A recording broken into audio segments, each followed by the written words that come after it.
back here on the podcast with Mr. Nick Musica from opticsin.com, and Nick has been a practicing hands-on SEO expert since 2003, and he has worked at High Point Insurance, now Plymouth Rock Esurance, Rocket Lawyer, but now he's moved on to bigger and better pastures, starting his SEO agency called OpticsIn in 2019. They provide SEO strategy and execution for small businesses in various sectors, including finance, technology, and cannabis. So we're going to find out directly from the source how SEO is relevant to mature our business, what to look for, the do's and don'ts, cautionary tales, what we miss, so many exciting things. So Nick, glad to be speaking with you. Robert, it's a pleasure. And the pleasure is mutual, right? I would say the pleasure is all mine, but I never really understood that expression, right? It's I'm having pleasure, you're having pleasure. And this thing like SEO, search engine optimization, it's always on my mind, right? When I'm using the chat GPT, I'm like, hey, what should I have for my like YouTube titles, and what keywords should I have? And it's in some ways it's the bane of our existence, and some people don't consider it enough. Some people don't understand it, and I always think to myself like, oh, we're gonna have another one of those geek outs, but I always get a fresh perspective whenever I get someone talking about SEO. Everyone's got their own interesting take on it. So if someone came to you and said, all right, SEO, maybe I've heard about it, but I need to know what I don't know. I need to know from like the fundamental level, what is SEO and why is it so important? Yeah, great place to start, actually. So what is SEO? So if you were to go to Google, type in anything in Google, chances are you're going to get a couple things. One, at the top, you're going to get sponsored or advertising. I believe today it's called sponsored, but those are paid links at the top. That is not SEO. So if you keep on scrolling down, you're going to get a combination of what we used to call the 10 blue links, which are links to websites, right? So it's going to be a name of the website, it's going to be a description. You'll see a URL or a domain there. And then you'll start to see a bunch of patterns in the search engine results page, which could be something like people also ask, or it could be knowledge panel. These are all areas where we can optimize our website, our web presence to show in the SERPs, in the search engine results page, everything after those ads at the top. And so why it's important is because there's a lot of people who use Google and Bing, specifically Google, and they're looking for goods and services that business like whoever may be listening, chances are they sell and provide. And so if you're not going to be there, someone else is going to be there. And usually the top few listings win, right? So if you're on page 2, congratulations, but you're not in the running for a phone call or a click. You're in the running to get on page 1 if you're on page 2, but your chances are your SEO is not pulling its weight for your business. And so we work with folks to change that.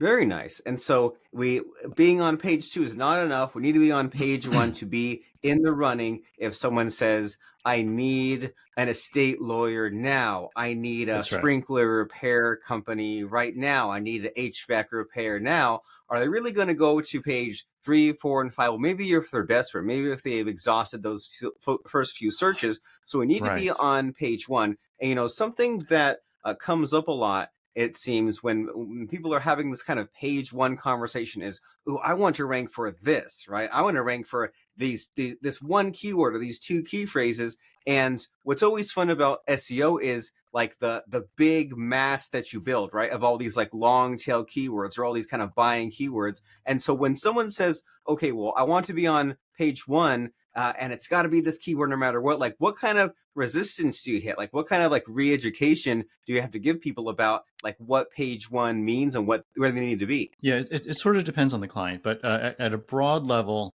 what we're looking to do is educate the clients on which keywords are important to drive traffic and business to their websites, right? So traffic is one thing, traffic and business is something different. And so there are folks that SEO has a dirty reputation, has a checkered reputation, and there's a good reason for it. It's because folks sitting in an SEO chair will say, hey, Robert, I can get you on page 1 for query XYZ. And they know that query XYZ is not all that competitive. And chances are, if it's not all that competitive, it's probably not all that meaningful in terms of contribution to the bottom line. So there are folks that do that. The conversations that we have with folks are, so here's the landscape. Here's where you sit. here's what people are searching for. And we start to break down the queries in terms of there's 3 query types. There's informational, navigational, and transactional. So informational queries is sort of like the top of the funnel, right? They're people who are finding out about your company. They're learning about the topic. And ideally, you are there to help educate them on the topic. The more they get educated on the topic, and let's assume that they're in market, the more that they start to see, well, I like Coca-Cola, I like Pepsi, I like RC Cola. I don't even know if RC is a thing anymore. But now I narrow down what's a good cola to 3 types of brands. Now I can choose which brand I actually want, because now I'm going to search for best cola in the whole wide world and start to figure out who it is based on their website I want to engage with. But it sort of starts with informational queries for a lot of folks, because those are easier to rank for, and they're relevant. And ideally, they add to that sales funnel. And then we work through those queries to figure out where the opportunities are today. Sometimes they're informational, sometimes they're transactional. Some folks don't even rank for their brand name, right? Sometimes people are ranking for brand names. I was just talking to a client the other day, and they're talking about using an acronym for one of their products, and it was something IG. I'm like, do you really want to start to try to optimize for IG? You're going to be competing with Instagram. I mean, that sounds like that would be a very, very difficult thing to do. We should have that conversation. And so that conversation is being had currently. So it's very important to know what we're searching for, what we're optimizing for based on how people search, and what that could possibly do for our business. So it seems like there's a lot of thinking involved, right? Don't just go full blast and say, hey, rank for this. You're saying, well, is it a good idea to be ranking for that? That's right. And will that attract the people that you want to come to your website? And so, like, say you land on one of these phrases and say, hey, like, we found the sweet spot, right? You could rank for this, but you don't. And there are some things that could be done. Mm-hmm. What does your strategy then entail at that point? Are you all about like looking at competitors, getting backlinks, building out the content? Like, what is your thought process when you say, okay, we've got our target, now it's time to act? Yeah. So it depends on the website, right? So we take a look at each and every website in isolation. So we could easily compare it to someone else. And so what we start to see, and that's helpful at times, right? So if your competitor's over here ranking for 1 million terms, they have 1 million backlinks, and they get 1 million users come to their website a day, right? That's and you're just starting out. There's a huge gap there, right? So we need to understand what it actually takes to play the game. They have 1 million links, we have 0 links. Well, there's a gap that we need to close there. They have 1 million pages, we have 1 page. There's a gap we need to close there. Where's the smartest place to start to close that gap? And before we even have that conversation, we're looking at the technical makeup of the website. Can this site support what we're looking to do? Here's what we don't want to do is write 100 pages of content. I'm exaggerating the number to illustrate the point, and produce the content on the website. Let's assume every page of content costs $1. It's $100 we just spent on content. What we don't want to have is a site that is not technically sound, where we're going to get 60 cents on every dollar that we spent on that content. That's not productive. So we take a look at the website, make sure we have a firm foundation that we can build on, and then from there, we're building content, targeted content, based on the concepts we're talking about here. And sometimes links do come into play. Yeah. Sometimes we need that air cover on the outside of the website, aka other websites linking to our site.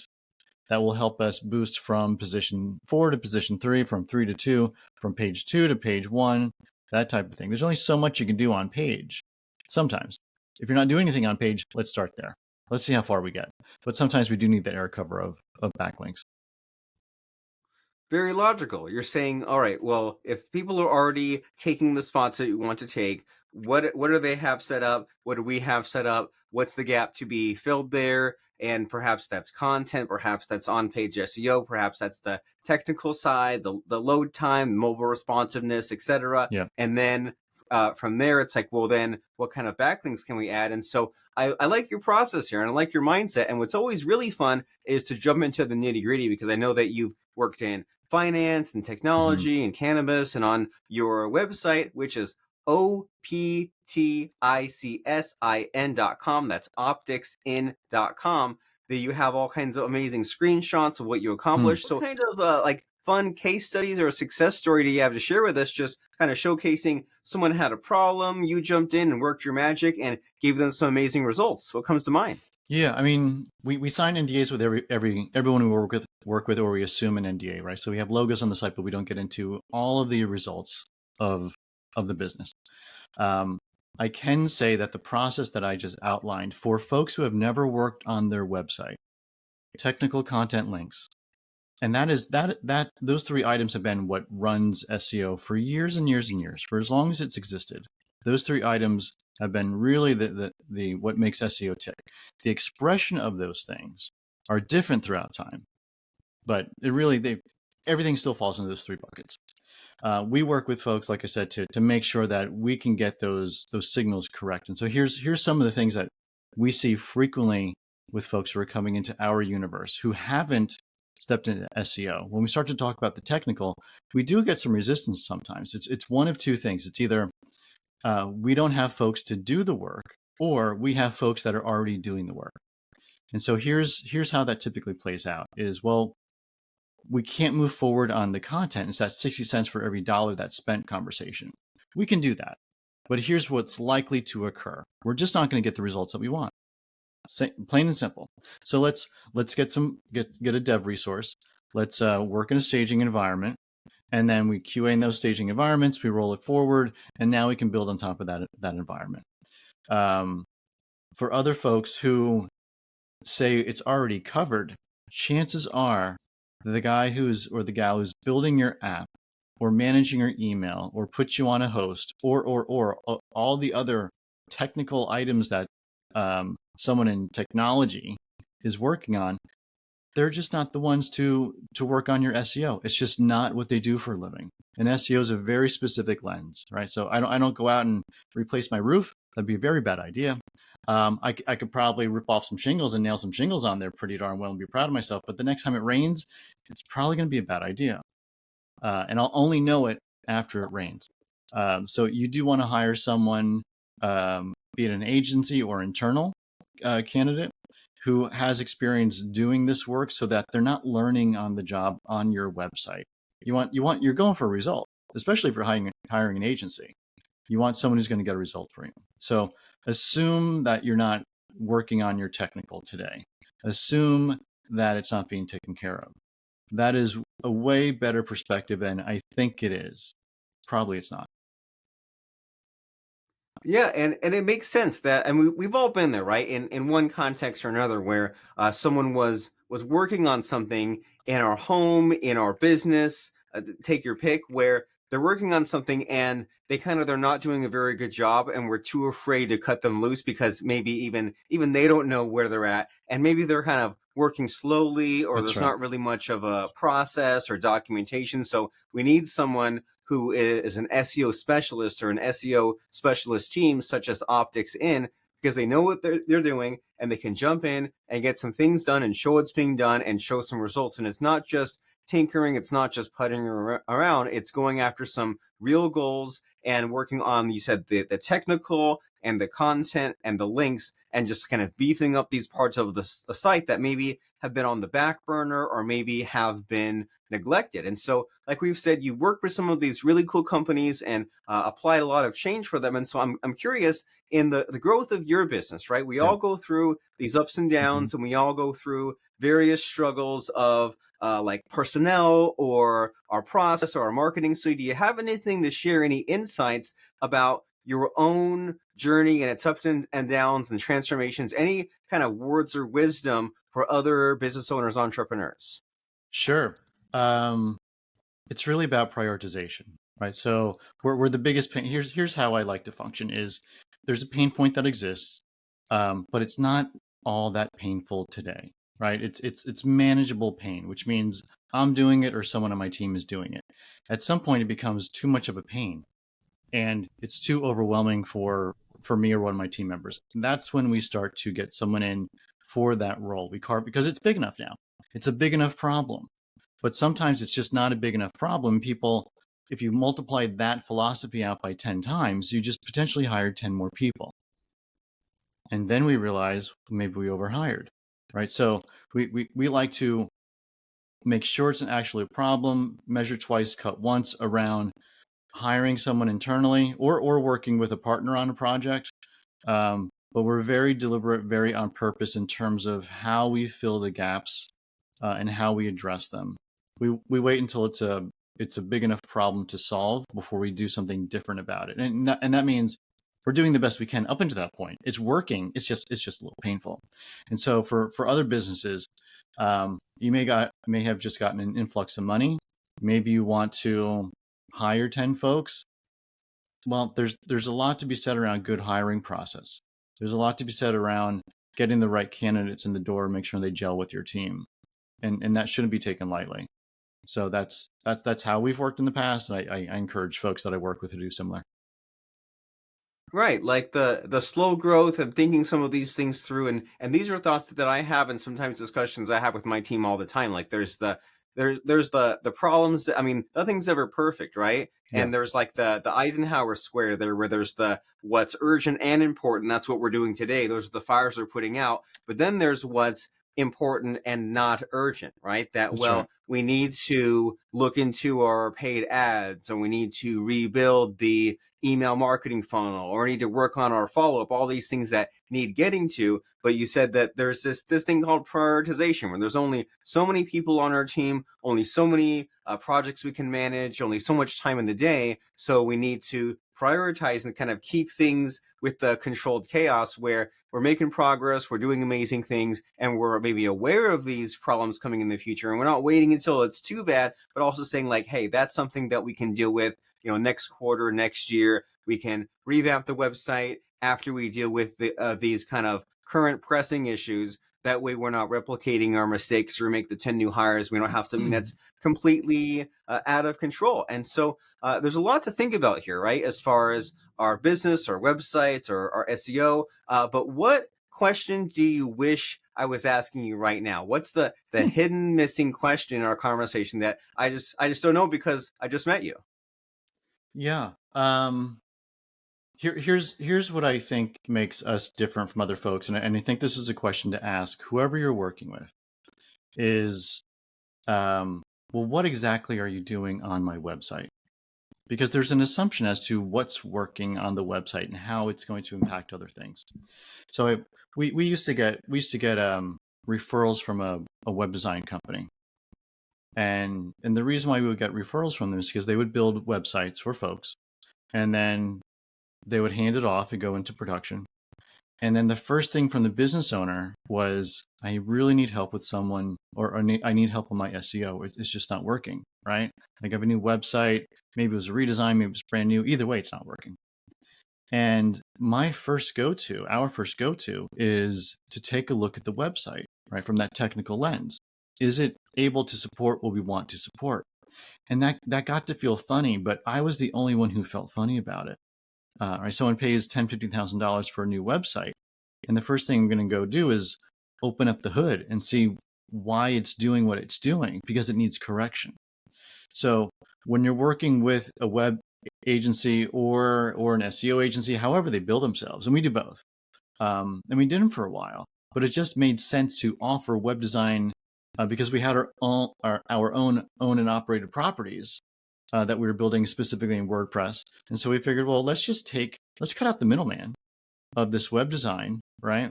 Where we have to fix the problems. And we're just going to create a clean website that can support SEO. It's not going to be fully optimized. That's not what we're going for here. We're not going for 100 pieces of content and 100 links. That's not what's happening. It's not an SEO campaign, but there's nothing to fix. Once we roll that site out, there's things to optimize, and that's very different, fix versus optimize. So people are in good positions, and then it's their choice, which is the best marketing tactic today. Is it SEO? If it is, you're in a good position. Is it social? Is it paid search? Different conversation. But minimally, we set our clients up so that they're in a good position for SEO when they want to pull the trigger on it. Very nice. And what I get from this conversation is that there's never enough time to get to all the things, right? And we're That's all right. behind, right? We all need to be we need to be making new content and looking at that ranking, looking at the links, re-optimizing these sorts of things, looking at the social media. And so with all of these things that could be done in our online businesses today, do you think, is there an aspect of marketing or online business that is not talked about enough right now? I think they're all talked about too much, honestly, and not enough is being done about it. And so here's what people want. They want to put their dollar down and they want to get a dollar and a penny back. And they want to be able to scale that. Well, it takes time and energy to get any marketing channel humming along. And none of them are created equal. And every marketing channel, here's the basic math. Marketing channel times your business and your website. It's a different formula for everyone, right? So you need to choose your best opportunities based on, sometimes it's research, sometimes it's your best guess, sometimes it's the budget, sometimes it's the resources you have internally, sometimes it's the people you know who are referred to you, but you need to start someplace. So there's a lot of talk and there's not enough action that I've seen. And that makes or breaks anything we're talking about here, be it email or be it SEO or paid search, whatever it is we're talking about here. We need to be very intentional about what we're doing, why we're doing it, and stick with it versus, and I say this because I've seen this more than once, versus, oh, it's not working. It's not, well, how long have you been doing it? Oh man, like 3 months. Like it's hard. Whatever tactic we're talking about, in 3 months, unless you have a huge mailing list that you just haven't tapped, right? As you know, just have this latent gold that's just sitting there. Maybe that's your situation. Maybe you already have a ton of traffic that's coming to your website and your conversion points are just not clear. If you have a lot of volume with something and your metrics are off, there's a good chance you can flip a switch and you're going to get a really good result. But that's not typical for a lot of folks. A lot of folks sort of marketing initiative hop, aka there's no commitment.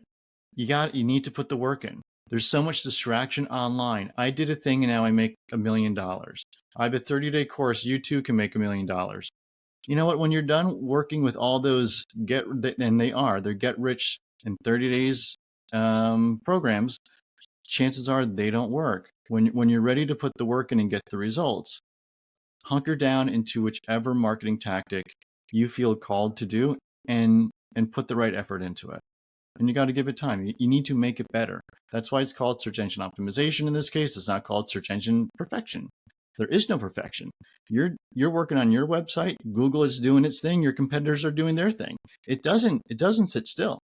And there's that scenario that I just described maps to paid search in one way, email in a different way. It maps across the entire marketing spectrum. So choose your initiative wisely and move forward thoughtfully. 100%. I agree completely. It is time to commit, have some focus, have a plan, have a strategy, and stick with it and adjust when needed, but don't adjust so much that you let the smallest distraction take you in another place, or if you're not getting immediate results, that you get bored. I read something the other day where they were talking about the difference between dopamine and endorphins. Dopamine is like you drink a soda, your phone goes off, and you get the quick fix, immediate hit, and it feels good to give up this and jump to that. But if all you're doing is jumping, then you're spinning your wheels, you're treading water. Choose your metaphor, right? Yep. And is that really a business, or is that more of a hobby? Versus endorphins, which is, you hear about like people getting the runner's high, or like lifting weights, or actually sticking to something and seeing it through and getting a different kind of enjoyment and satisfaction, right? The enjoyment of achievement, not just the fake, false, quick fix, quit hit. And so That's right. as far as someone achieving some of these SEO goals, like where do you and Optics In come in? If someone says, hey, a lot of what you talked about in the podcast sounds like me, and I know I need to have someone dedicated to my SEO, need to work on some of these things. If they find your website, they contact you, they have a conversation, what does that look like? Yeah. What sort of plan roadmap is figured out? Yeah. So our first step is a discovery conversation. We want to understand where you currently are, or where you think you currently are, and where you want to go and why. Right. So we're going to take a look at your website through a very specific lens called SEO and possibly web design, if that's part of the conversation. But we're looking to look at where we are today and move forward from where we are, our current position. So we need to understand that. So we need to understand who your resources are, what your budget looks like, what are your expectations. If you're looking to get sales tomorrow, SEO is not the conversation for you. You want to have more of a direct response mentality. You want to put your dollar down and ideally get a dollar and a penny back through paid channels, through paid search, through social media, whatever it may be. But you're looking to get something that returns more quickly. If you're looking to build a brand over time, if you really want to dominate the competition over time and you have the stomach for investing, think about a 401k plan. You're not going to be rich. Actually, it's really boring. It's really boring the first couple of years. You put your pennies in there, you put your dollars in there. What happened month 1, month 2, month 3? Not a whole lot. 12 months, what happened? Oh, look, it's building. When you project that out over 5 years, it starts to look more meaningful. Not that it takes SEO 5 years to become meaningful, but the idea is that we're building something that takes time. It's different than if you were to win the lottery, right? Totally different. There's a little bit of luck involved there, a little bit of timing involved there. So 2 things: if you need results tomorrow, go get paid.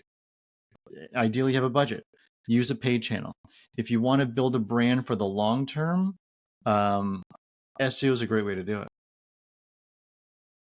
Very nice. And the guys, the team at opticsin.com are the people to help you get there. You go there, you get that discovery call and have that conversation. I love the way that you laid it out here, Nick, was that you said that you look at your budget and your resources and your expectations. And there's so much built into that because you figure out like, well, how do we make the math equation make sense? Maybe my expectations are pay off in 6 months or a That's year. right. Well, I have this budget, but what's my existing traffic and my list and my rankings and my website and what tools in the toolbox, how much will be starting from scratch? And as you said a few times here, everyone's situation is different. And so it's never one size fits all. And that can be kind of frustrating. But when someone comes to you who's seen all these things, that has a process that says, hey, we can work on your traffic and your content and your links, which the expressions of those have changed over time, right? Since the days of web rings and free-for-all link pages, and most of the kids these days don't even know what those things are, right? But then, and now we have social media and so many and AI optimization and YouTube's ads, etc.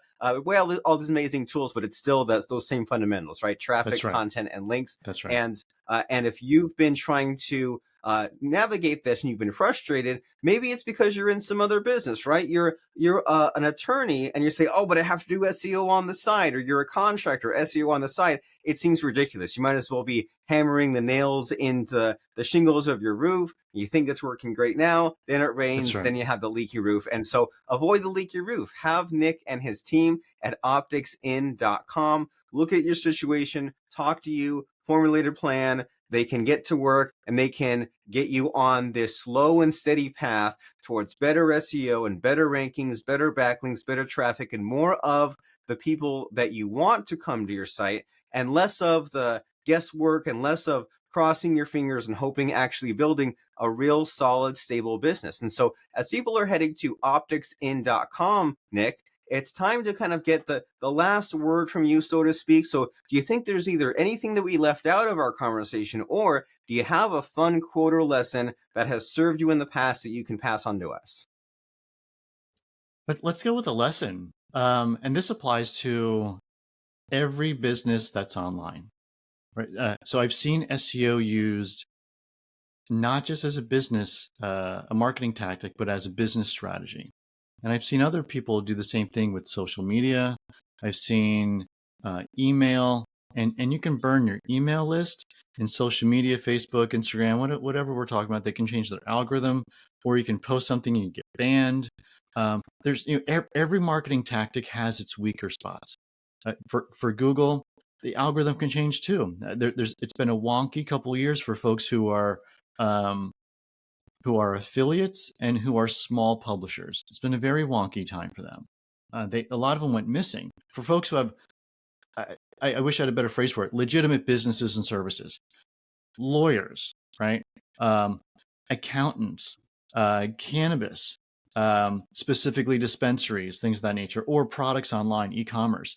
Those sites are doing great. It really is a matter of optimization in those cases, and someone can come by and do it better than you're doing it today as well. So here's the cautionary tale, or at least the lesson in the cautionary tale. Don't hang your hat on any one tactic. It is not a business strategy. It's just not.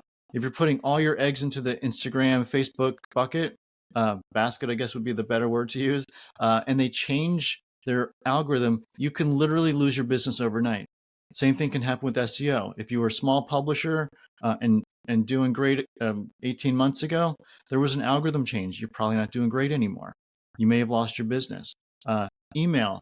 If you get put on the naughty list, or if you burn out your email list, or you bought an email list and just people are not interested, right? You're not going to get the results that you want. So look at any marketing tactic as a tactic and optimize it. Work it until it becomes something that is operational and can be maintained. Then move off that tactic and start to get on another one. You want to build an ecosystem of marketing tactics that support the business, and not hang your hat on a marketing tactic and have a quote unquote an SEO play, because those can go south really quick, or have a social media play. Those can go south quick too. Do the best you can for each and every one, but there's a concept called integrated marketing. And that's how I think people should look at their business, as how do we take these various aspects of marketing, integrate them into my business, and how do I play off of each one so I can leverage them all as best I can to get the results I want for my business. Very sage, very logical of saying, well, you don't want to be spread too thin, but you also don't want to depend on one thing. You want to have these different techniques working for you. And we all remember Blockbuster, right? Netflix came to Blockbuster and said, hey, there's this new thing called the internet. We want you to buy us out so that way someone can go into a Blockbuster or they can use the internet. And they said, oh, don't worry. We'll wait a few more years. This internet thing will come and go. Blockbuster will still be the top dog. And that was to their detriment, right? They did not stay hungry and active and looking for new ways to keep the business alive. And look what happened. They thought they were too big to fail, and they definitely did fail. And so don't be another statistic. Don't be another story that is a cautionary tale. Instead, look at these techniques and get someone who is on the ball as far as the changes that happen in SEO, Google slap, Facebook slap, take your pick, and get this SEO thing figured out. Have Nick and his team at opticsin.com look at your situation, have that conversation. You'll be glad you did. Mr. Nick Musica, it's been a fun ride speaking with you and getting some insights on business and life and SEO. I got a lot of value. I'm sure the listeners did as well. So thank you for stopping by and giving us some of that. Robert, thanks for your time. Thanks for your ear. Appreciate it.